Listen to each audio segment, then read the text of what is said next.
Good afternoon, everybody, and thanks for tuning in. John Kelly Profiler here, and welcome. Today is a kind of a special show we're going to be doing. It's going to be called Helter, Skelter, Austin, and Lady Bird Lake. I mean, this is so scattered and confusing between Lady Bird Lake and what we think is, we believe is a serial killer running around Austin. It's just pretty tossed and turned upside down here as far as we're concerned. I'm honored today to have Dustin Ranck on. He's coming to you from Austin. He's down in Austin, and he's been beating the pavement down there. He's been on the beat, and he's been checking into Lady Bird Lake, and he's been checking into these serial murders, these seemingly serial murders to women that we feel hasn't really been reported a lot. And also, I've got Pam with us today.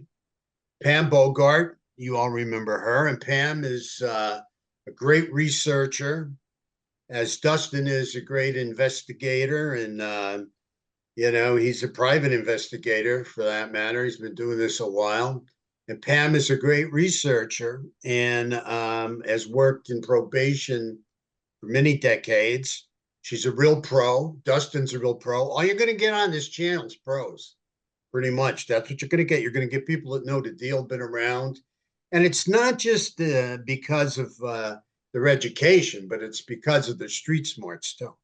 All right. We've all worked with a lot of street people through the decades and been there ourselves at times. So we really understand the street. The street always has the answers. But you got to try to figure out how to get the street to give up the answers.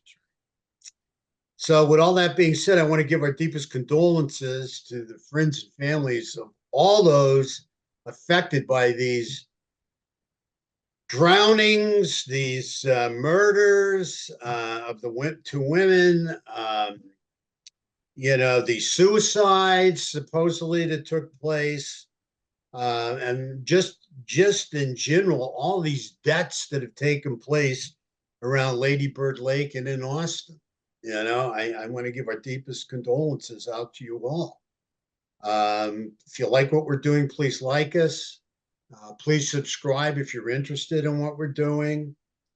Most importantly, stick with us here because this is kind of helter skelter and it does take twists and turns. And, it's pretty confusing and scattered, but, that's what it's about today. The one thing we do know for sure is that we've got a lot of bodies here. Okay. And really not so many answers. Dustin, in the house, on the beat, in Austin, Texas, where all this is going on. Tell me what you think. Take your time. Yeah, no, Helter Skelter is an appropriate moniker for this, like these two separate cases that we've been looking into. And it's, as I've been here, and this isn't new news to the locals, especially the thing around Lady Bird Lake, right? Like that's been a huge, not just on your show here, but there's just this big question constantly, from the locals, and like the temperature kind of that people are just, everybody knows about it, but they're kind of exasperated by, and I'm not just for transparency, I'm not laying blame on anybody because the reality is we don't know what's going on. We just know that we have an accumulation of bodies that like kind of fit like a specific victimology profile. That's it. We have theories about why and how that's occurring, but there just isn't any new information. There's no PSA, public service announcements. There still is, there's still not really any security down there. I mean, it hasn't,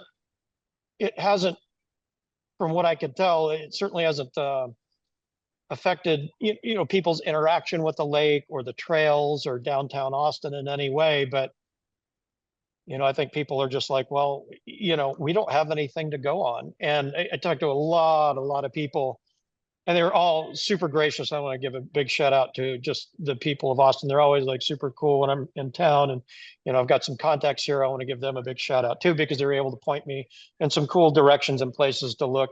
And that's always super valuable when you have people here that are, live around and they're 24/7. They're always going to have some good stuff for you. So I want to say thanks for that. But the reality is, you guys, like we just don't know. Nothing's coming out from the city, nothing's coming out from anybody. And there's a myriad of reasons why that may or may not be happening, but we've got a lot of bodies in that lake and no answers. And it doesn't, at least as of today, unless there's something brewing behind the scenes that we don't know about, and that's entirely possible. But right now we don't have nothing. And the people of Austin, especially close in there, that interact around that area a lot, like they know it too. And they're just like, well, I just don't have anything to work from at all. Pam, Yes. question. I mean, Yeah. you've investigated a lot of stuff. What are your questions? Well, what I was going to ask Dustin is, I know that both of you had said there's confusion around all this, that that's how the locals feel. But even if they're confused about what's going on because they're not getting information or things don't make any sense, is there any speculation? Like, do people like speculating? Oh yeah. What could have happened? Like, are they speculating suicides? Are they speculating there's something that isn't right? That's, 100%. That's a awesome question, because obviously the prevailing theory is that there's a serial killer, right? Like, because and I'm not saying that there isn't, and I have my own thoughts about it, but it's just hard to ignore that you have all these guys, that kind of fit together pretty neatly, no other cause of death, and they were drinking and they drowned. There are some places within town that are just simply chalk it up to drugs and alcohol. Other people I talk to, that deal with this kind of thing on a regular basis, some have chalked that up to suicide. So, if we were going to tier it like in a pyramid, you would put the serial killer theory at the top, then you would go to drugs and alcohol, and then to suicide. And those are like the three prevailing theories about what's happening, because it really isn't. And I could agree with all of those. I mean, they're all probabilities for sure. I mean, hell, people down here, I mean, this is a party town, especially downtown. Like, you can't rule out drugs and alcohol, or a combination of any of those three things maybe occurring simultaneously, or, overlapping in some way. So yeah, they're just like, wow. But mostly people are concerned that there are predators here, because Austin, like a lot of cities, big cities, and we just landed a serial killer down here in prison. Well, we didn't, but he called himself in, who was Raul Meza, who is now in custody and he's doing time. So, it isn't unheard of to have a predator roaming around. It's a big, Texas is huge, obviously. So, you got a lot of interstates, you got a lot of action going on. So people have just, I think, they're still living their normal lives, because stuff goes on, but they are frustrated, and understandably so. Like, it's a public safety thing, whether it's a serial killer, or you just have like this, or whether it's drugs and alcohol, and or if it's just suicide, or any of those three. It's a huge public safety hazard that you don't really find around, like, I don't know how to explain it other than it's happening and people are concerned about it still. It should be. just one more question, Dustin, before we move on. Sure. I was just in the bars, right? Since there's always been speculation that drinks are being spiked, maybe, is Oh, there they any, definitely are. yeah, right. Is there did you notice any like any more security in the bars, like any more of a presence of any caution? Or No, no? it is the same as it's been every time I come on down. Now, with that being said, like I spoke to a lot of the security guys working the boards. There's a lot of guys that, checking IDs and, people with backpacks, and they're doing a great job of that. And I want to give them a thumbs up because they are really thorough. They're great with their questions. They're polite and they're professional. But, beyond that, like their focus is like once, like that's first contact. Anything that happens beyond that, other than, no, I didn't witness any scuffles or any fights or anything like that, in which case they would certainly like try to affect like resolving it or getting law enforcement called for sure. But yeah, there wasn't any like, I didn't see anything like new in the security department, whether it was at bars or on the trails or anywhere in Austin. And that just, again, for transparency, that's not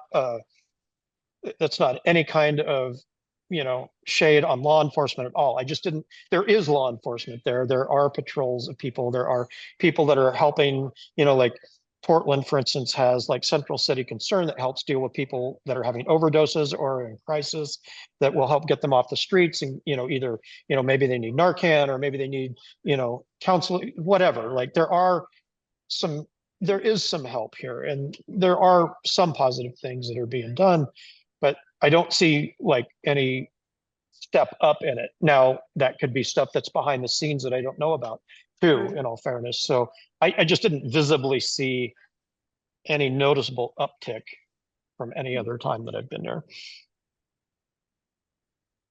Yeah, and then the other thing is, are you finished, Pam? I just said, I said, thanks, Dustin. Yeah, no, thanks for the questions. The other thing is what bothers me is the testing. I mean, we have allegations of, people being slipped stuff, right? At these various bars or wherever. But, we have not specifically specified anything. And, until it's done, we're speculating, but my God, I mean, for people to go take themselves down and throw themselves into the lake, you have to believe there's something going on. And the reason I want to bring out, why we should try and get rid of the speculation and eliminate it and eliminate its part in this helter-skelter kind of situation is because if they're testing, and then I would assume by now or hope that whoever the people are, whoever the players are that are involved with the medical examiner or whoever, law enforcement of whatever sort, that they're doing specific testing, that they're just not doing a regular kind of panel, that they're looking for these various other drugs, these more hybrid knockout kind of drugs.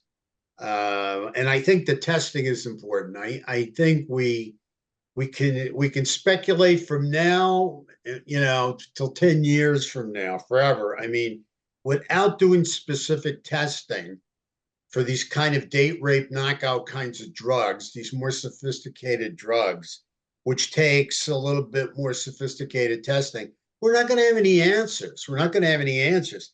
I mean, there's a lot of talk about suicide. Well, drowning is not exactly at the top of the list when it comes to people that want to commit suicide. Drowning's like really down the list. Okay, it's not their primary choice of death, okay, if you will.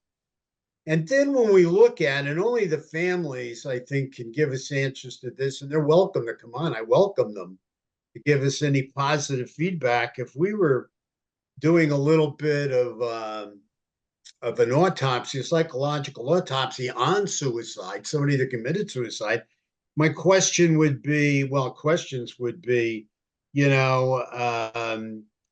were they talking about suicide? And these are primarily men, okay? But keep in mind, we don't have a female here. We have one female that I know of that was found on the embankment. Dustin knows better than me. He could go back further. There were other females found, I believe, around the lake in various situations. One might have been a homicide. I don't know.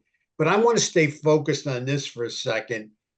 And if we're talking about suicide, what were some of the warning signs that a person might commit suicide? Because you usually do have warning signs, right? And, I mean, were they talking about suicide? Were they talking about them in emotional pain? Were they writing about suicide? Were they writing about being depressed and being in emotional pain? Were any of them giving their stuff away? Usually a telltale sign lots of times for somebody that's a suicidal threat is they start giving their things away, their tangible articles and stuff that they may have held close to them and felt dearly about. They start giving it away because they feel they're going to commit suicide, they're going to be dead, and they don't need it anymore. So they give it away to people. Do we have any of that going on? Can only family members or close friends would probably know that. But we need to hear that. If you're going to call it a suicide, we got to have some type of evidence that it's probably been a suicide, right?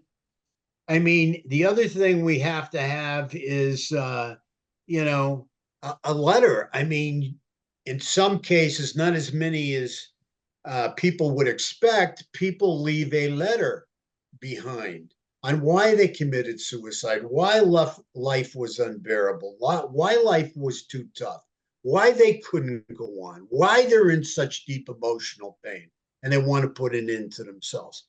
I mean, I don't hear of any of this. I don't hear of any of this. I don't hear of the testing, and it's concerning. It's concerning because we don't get anything new except a new body. We don't get any new evidence. We get a new body every now and again. And the best predictor of the future is the past lots of times. And do we have more bodies to look forward to in that lake? And less reasons why they're there. Okay, so this is why I'm kind of appealing to the powers to be, and I know I think you saw some of them down there. Didn't they put some kind of team together, after hours team or whatever, to cruise around to see if they found any people in distress or to do an intervention on them, Dustin? Yeah. I mean, those people are definitely around. I mean, I saw, a couple of, people on foot. I saw, there is at least a couple of vehicles that are, mobile.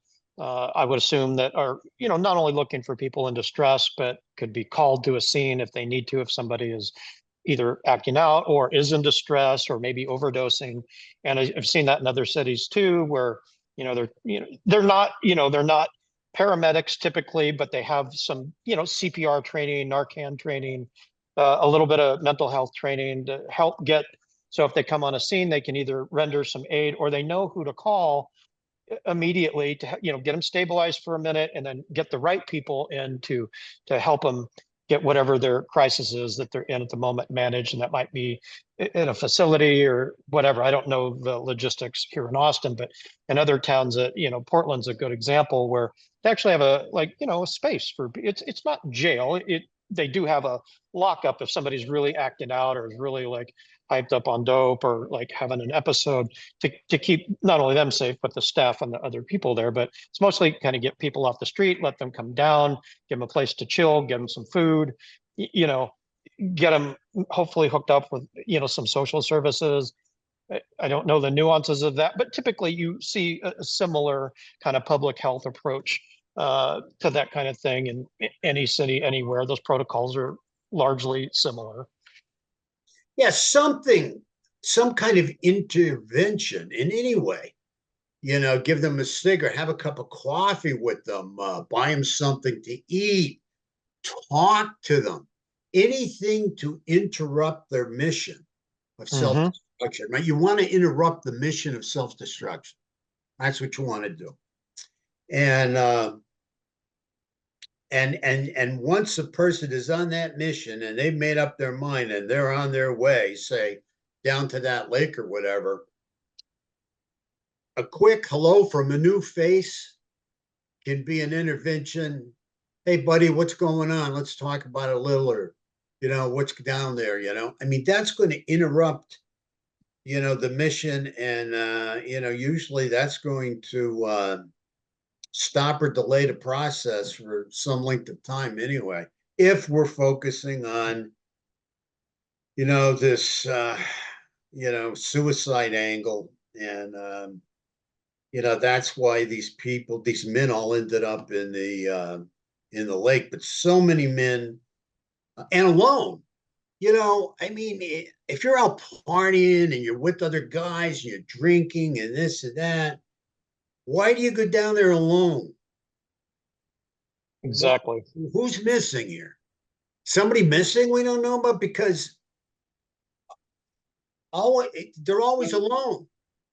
There's not another guy down there. They're drinking and partying. A guy falls in the lake and he jumps in to get his buddy, or he calls for help to get his buddy. I mean, how come they're alone? I mean, everything is alone. One person who's dead, so they can't tell you, right? And pretty much everyone has been no signs of trauma. I'm not sure exactly what kind of trauma it can be, because there's such a thing as unseen trauma as well, right? And that could be emotional, and that could have to do with suicide. There's no question about it. But then there could be trauma that cannot be seen by the naked eye, which is internalized, which is drug-induced trauma. A drug of some sort, some exotic kind of drug or whatever, may not come out on a regular drug ban. Okay. And, we've done a lot of drug panels over the years in my history with different people. And there's a regular drug panel, and then there's a sophisticated panel, for more hybrid drugs, that you can do too, but you got to order them special. They just aren't in that regular panel of maybe a 7 or 8 drug panel, right? So, I mean, this has to be looked at. But Pam, what do you think about this being alone? Everybody is alone. I mean, sure. I mean, suicide is usually a lonely act, but all these guys committed suicide, even the ones that fell off a bridge or whatever, or I mean, or fell into the water. I mean, that came from a bar and partying with a bunch of other guys, and now they're down there alone. You know, uh, I don't know. It's just not. It's just not making a lot of sense to me. Do you have any thoughts on that? Right, because any of the stories that I heard, and you guys can correct me if I'm wrong, is that there was company that they were with, and they sort of wandered off. Yeah. And then sort of like, I remember I'm not sure of his name. I think it was, I can't think of his name, but anyway, he was with a bunch of people, and his brother saw him on camera, remember, by the food truck? Yeah, and said that didn't look like how he would act. That's what led everybody to believe he had something, but he slipped something in his drink, and he was acting, just not right, not walking right, And then how about the 3 people, as far as I know, there's 3 guys that actually survived. They said felt like they were slipped something, and then they either fell off the bridge down there. You've heard about that, Dustin, right? One was going to a bachelor party, and then there was the TikToker who was a music guy, right? I don't remember if he was a music guy. He was a younger kid, and I wanted to say, and like at least one other victim was from actually, at least a couple other victims was from out of town. Right. And when I sent you those pictures, like, I mean, one, it's a hell of a fall, right? You know, I mean, you go Exactly. off the edge of that Congress Street Bridge, man. I mean, you're gonna have a bad day no matter what. But you know, it's a 4.5 foot tall, 4 foot high railing. Like, yeah, I know, you know, like you get hammered, like you do stupid human tricks. You get up there, you try to tightrope it, you slip. I mean, it's round, you know, a million things can happen. But to like actually fall over it, like you would have to literally like hang off the edge of it, or somebody would have to push you because you're not just going to trip and fall over it. Now, there is a place in Austin that we do have a victim where that absolutely could have happened, that it could have completely been accidental because and this blows me away that like the city code has to address this. But they're along one of the, I think it's Shoal Creek, they're up on 6th Street. It's either Shoal or Waller Creek, one of the two. On the north side, there is a railing as you're walking across the sidewalk. And I mean, it's like maybe 2 feet high, 18 inches high. It's so tiny. Like if you misstep, you're tripping over it and you're going over the falls, which is what, I mean, they found the guy in the creek bed down below, you know, dead. So that easily could have been accidental. But yeah, to fall over a 4 foot high, 4.5 foot tall railing. But as John said, you know, before, like, what is drawing everybody down there after they hit I a know. bar? What Well, brings everybody to that part of the, you know, the lake? there's a few things that do. And when you're down there cruising around, I mean, like we were talking before the show, I mean, there's the bats, you know, that come out from under the bridges, but you know, that's like an event and that's at dusk. I mean, that isn't like an all night thing. You know, there's people like that just, you know, that just cruise around at night, but yeah, you know, it's people that have been partying. But again, most of those people are, you know, a lot of people riding bikes, like, you know, yeah, there's people down there partying too, but you don't really have to go down there to party when you got the party going on like literally a block away in almost every single case until you get down closer to I-35. Then you've got like a park and stuff down there. So it's, yeah, I can see somebody wanting to go chill down there, but Well, like, wouldn't you go to continue a party with the people you were with well, instead of that's like just by exactly, yourself? yeah, exactly. Well, and to your point too, Pam, like, and John as well, like, why would you leave the party when you're with people? You know what I'm Right. saying? Like to just wander off and it, I mean, this blows me away too. I mean, you know, like having come from that world, you know, if I was out partying in my younger days with a friend and they wandered off, if I didn't, you know, if they weren't saying, hey, I'm going to the bathroom or, you know, I'm going to step outside for, you know, smoke some weed from a bar or whatever. Like if they weren't back in 5 or 10 minutes, you get up and go look for them. And I'm not placing the blame on any of these people's friends at all. You know, I get it. Like you get carried away, you're partying and time gets away. It can easily happen. I'm just, you know, I'm different, like in the situational awareness department than most people. But you're right. Like to leave the life of the party where you've got the comfort of your friends or the comfort of a crowd or, you know, a cool bartender or whatever, just like walk. And then, you know, like I could even see going for a walk down there, maybe to like kind of clear your head or like felt like you had too much. But like, why in the hell would you go in the water? You know, like where I'm Right. from, there is lots of partying that goes on in the country.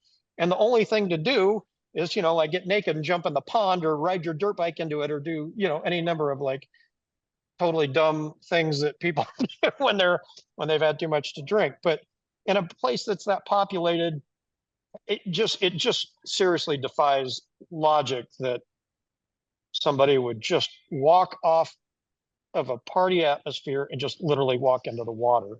Could it happen? 100% it could.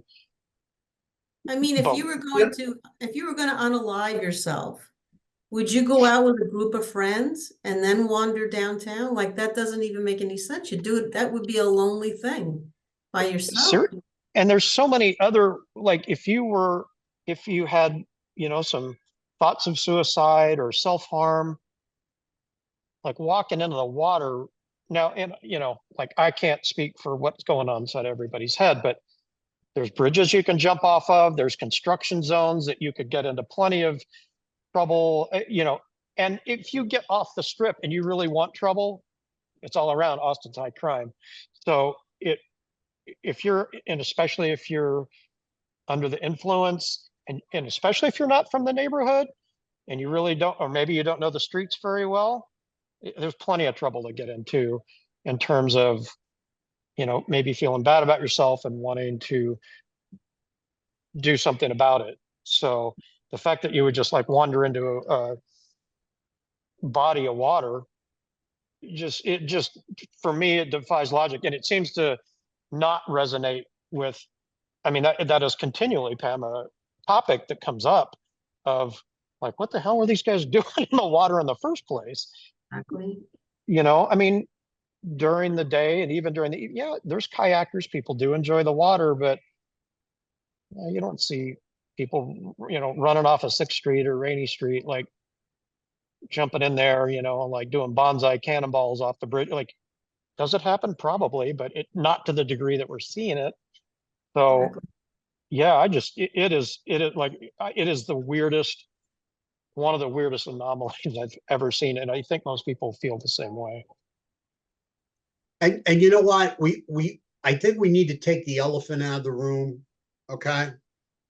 I mean, if you're out there partying and you're drinking and you're getting high or whatever, and time's going on, there's a lot of people that are interested in some kind of romantic involvement or in sex in general. They want sex. Okay. They've gotten to that point where they're so uninhibited from taking whatever, using whatever, drinking drugs, whatever, that what's going to get them to leave the party? Maybe a nice girl, sex in general. Okay. Maybe it could be a guy.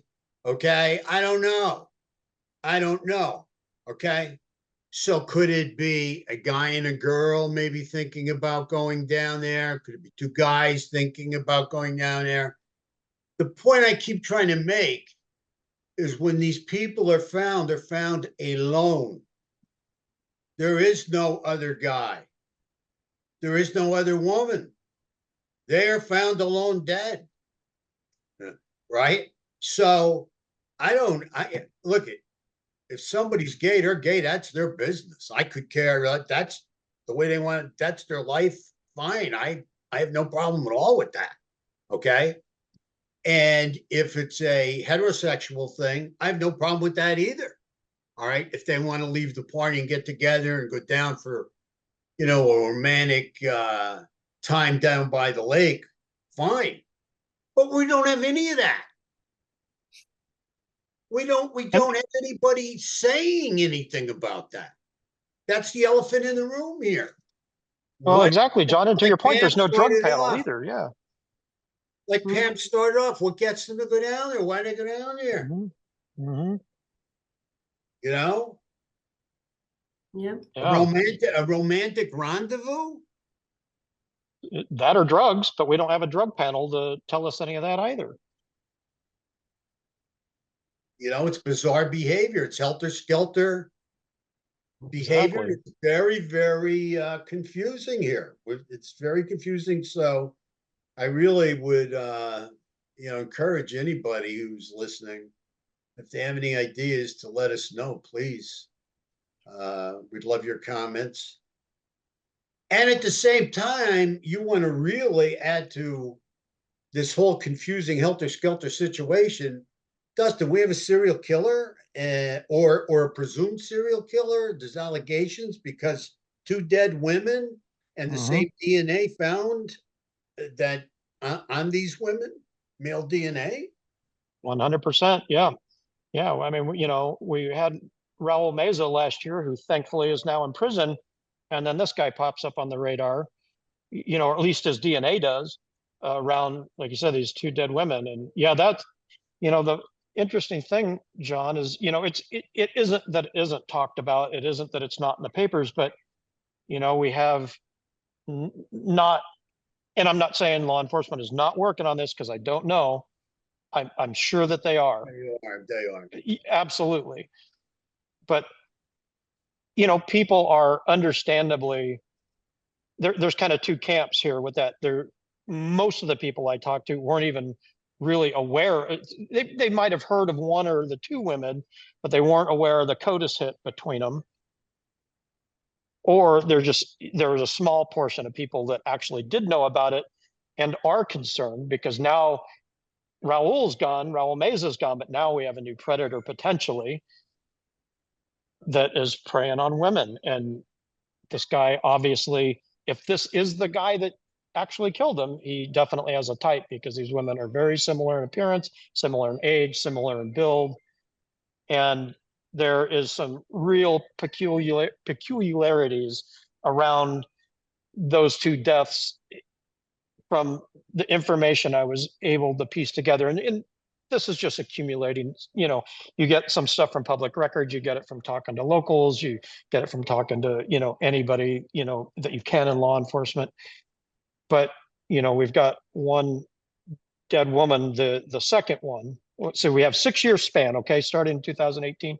They find Aviles out, in Bastrop County, like dead in her own car on the side of the road in a rural residential neighborhood. I mean, we've talked about the triangle of crime on the show before, and one of those is exposure. And I mean, my gosh, like you can't have like more exposure than that. Yes, it's in the middle of nowhere, but there are a lot of people around, and you got to think about it. Like, let's say this guy was the one that killed Aviles and left her there. I mean, John, you have like two options here, and one of them isn't that probable. The not probable one is that the guy calls his buddy or his partner to come get him. But even still, you either got to walk to somebody's house that or you got to walk a mile and a half down the road in the dark where any number of people could see you from a house or somebody driving by, because it's not, the street that you have to use to get to the gas station is traveled. It's not a freeway, but it's traveled. I mean, you're going to be the last guy walking down a street at, 2, 3, 4, 5 o'clock in the morning, and the only car on the road has got a dead girl in it. I mean, wow, that's a pretty, that is alarming to me, that somebody is either that unsophisticated or has a pair that big to just walk away from a dead body in the middle of a neighborhood, right? And then we've got That's Rivera. pretty bizarre. Yeah. I mean, it's, like I said, you either got to have a connection there and just simply walk home or to your buddy's house, or you got to get a ride from somewhere, because it didn't appear that they took his car. Because she was found in her car. And then we move, if we take the highway, right, like we're going back to Austin, if we get on that road and we take one little jog as we're kind of coming into Austin, that road, you shoot north for a mile or two and you get back on the same road, go in the same direction.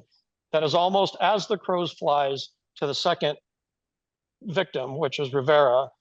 I mean, it is almost a completely straight line on almost a completely straight same highway. But here's the thing, as I'm doing a canvas of that area, and this is something that I didn't catch before, and I haven't been able to verify exactly when Rivera was in that neighborhood, but she has a legitimate address. So she's found, they're on Metcalf Road in an abandoned house, right? She has a residence listed 1,500 feet away. So we got a guy that is comfortable with either of those two neighborhoods, no matter how you slice it. That's alarming too. And when I learned that, I was like, wow, like that. Now I don't know for sure, the records I have do put her in that residence at the time of her death, but rental records, those can be inaccurate, but it doesn't matter. She had contact for sure with that area. Now, Aviles, on the other hand, she was last seen at this after hours club that's attached to a strip club kind of outside of town, just here a little bit. But, she wasn't from, I mean, she's got to travel into the area.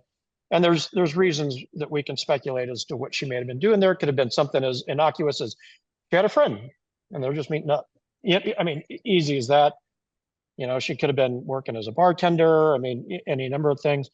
But both of those sites and the manner in which, I mean, obviously the manners of death were sexual assault and strangulation. So we've got a violent person running amok here, somewhere in Austin. And the really interesting thing about all of that too, and you could speak more on this, John or Pam, but so law enforcement releases this CODIS hit, right? Same DNA from, according to whatever news report you're looking at, there may have been more than one source, but this offender's not in the database. Like, they got a hit that it's the same, but he hasn't been arrested for certainly a felony before. So this is pretty unusual for, like this level of violence for somebody to not have been arrested before. So we gotta sort of surmise that this guy is partially, I'm sure, been lucky, but he's probably a little newer at the game too, and he's working his way through the ranks. Could be out it could absolutely everything you said, but also too could be like Rachel Moore in a way, her predator, her killer, being her suspected killer. I don't think he came to court yet, so he's innocent until proven guilty. But coming from another country and all, I mean, because there's always history. Pretty much, Yeah. There's usually history when you're dealing with some type of serial. And what is the time span in between these two murders? 6 years. 6 years, not 6 months, 6 years. Okay. Yeah. Because I was thrown off by that. So if you've got a player that's operating like that, you've got to think he's got other bodies. And obviously he didn't get arrested, because if he got arrested, his DNA being CODIS, like you said, right? They would have taken his DNA. So this is somebody, I mean, maybe who was in jail for a different offense. I mean, would they take your DNA if you go to jail for like selling drugs, pushing drug dealing? Would they take your DNA for that? I don't know what Texas law is. I don't know what Texas law is. But why would you take DNA from every drug dealer you run into maybe in Texas it's legal. I don't know. It's different in every state. Yeah. But it's hard for me to believe somebody had a 6-year cooling off period unless they were really incapacitated or imprisoned.